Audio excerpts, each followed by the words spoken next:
If God is truly all good and all-powerful, why is there so much suffering in the world? This question has puzzled theologians, philosophers, and everyday people for centuries.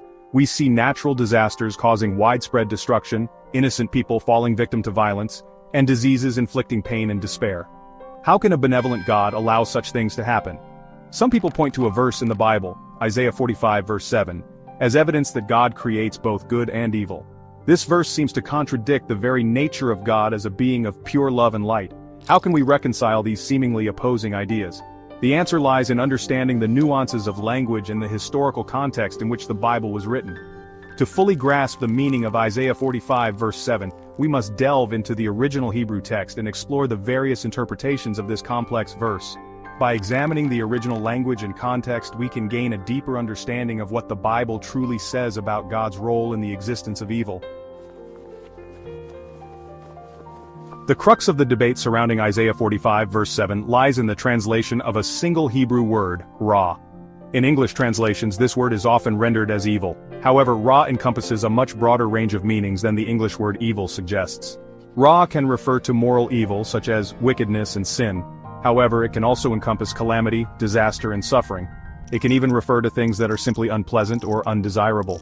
Understanding these different nuances is crucial to interpreting Isaiah 45 verse 7 accurately. For example, ra is used to describe the bitterness of herbs in Exodus 12 verse 8. Clearly, this is not referring to moral evil. Similarly, in Proverbs 22 verse 8, ra describes the consequences of sowing injustice. Here, ra might be better understood as calamity or suffering. By examining the various ways ra is used throughout the Bible, we can see that it does not always refer to moral evil. This understanding is key to interpreting Isaiah 45 verse 7 in a way that aligns with God's true nature. To fully appreciate the complexities of Isaiah 45 verse 7, it's helpful to compare how different Bible translations render this verse. The King James Version, for example, translates it as, "I form the light, and I create darkness. I make peace, and I create evil. I the Lord do all these things." This translation, with its direct use of the word evil, can be misleading. Other translations offer alternative interpretations.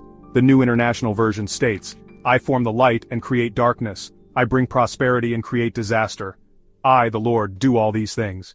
Here, disaster replaces evil, offering a more nuanced understanding of God's role. The New Living Translation goes even further, stating, "I create the light and make the darkness. I send good times and bad times. I, the Lord, am the one who does these things." This translation emphasizes the cyclical nature of life, with God overseeing both positive and negative experiences. By comparing these different translations, we can see how the choice of words can significantly impact our understanding of this important verse. It highlights the importance of looking beyond a single translation to grasp the full meaning of biblical text. Section 4. The Surgeon's Paradox, a real-world analogy. Imagine a skilled surgeon who performs a painful surgery on a patient. The surgery involves cutting, probing, and potentially breaking bones. To the untrained eye, it might seem like the surgeon is inflicting harm. However, the surgeon's actions are motivated by a deep desire to heal the patient and alleviate their suffering. Similarly, God, in His infinite wisdom and love, may allow us to experience trials and tribulations. These experiences, while painful, can ultimately serve a greater purpose. They can strengthen our faith, teach us valuable lessons, and draw us closer to God. Just as the surgeon's actions are not inherently evil, even though they involve pain, God's allowance of suffering does not mean He takes pleasure in our pain or that He is the author of evil.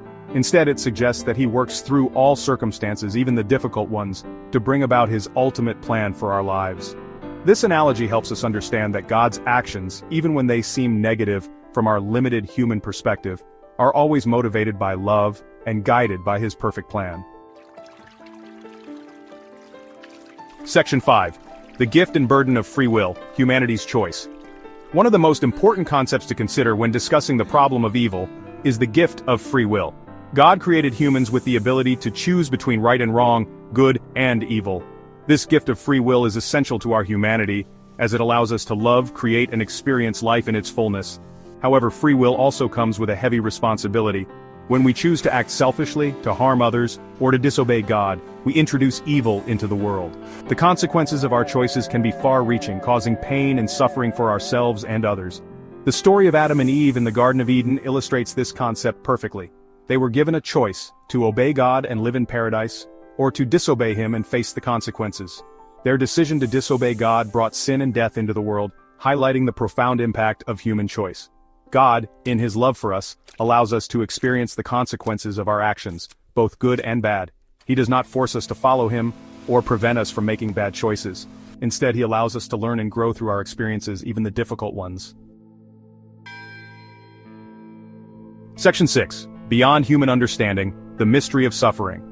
While we can explore the nuances of language, examine biblical analogies, and contemplate the role of free will, the truth is that some aspects of suffering remain beyond our human comprehension. We live in a world where natural disasters strike without warning, diseases claim innocent lives, and people inflict pain and suffering on one another.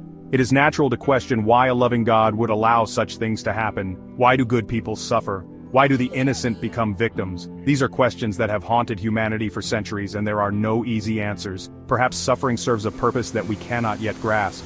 Perhaps it is a necessary part of a greater plan that unfolds over time and extends beyond our limited human perspective. It is in these moments of uncertainty and doubt that faith comes into play. Faith is not about having all the answers. It is about trusting in God's goodness and love, even when we cannot understand his ways. Section 7. A Call to Reflection. Your thoughts on God and evil. As we've explored, the question of God and evil is a complex one, filled with nuances and open to interpretation. Isaiah 45 verse 7, often misconstrued as proof of God creating evil, actually speaks to a much broader truth about God's sovereignty over all things, both the seemingly good and the seemingly bad. The Hebrew word ra encompasses a spectrum of meaning beyond just evil, and understanding this is crucial to interpreting the verse correctly. Furthermore, considering the role of free will and the analogy of the surgeon reminds us that God often works through difficult situations for our ultimate good. Ultimately, while we may never fully comprehend the mystery of suffering, we can find solace in knowing that God is with us through every trial and tribulation. He is a God of love, compassion, and redemption, and he works all things together for good for those who love him. What are your thoughts on this complex issue? How do you reconcile the existence of suffering with the belief in a loving God?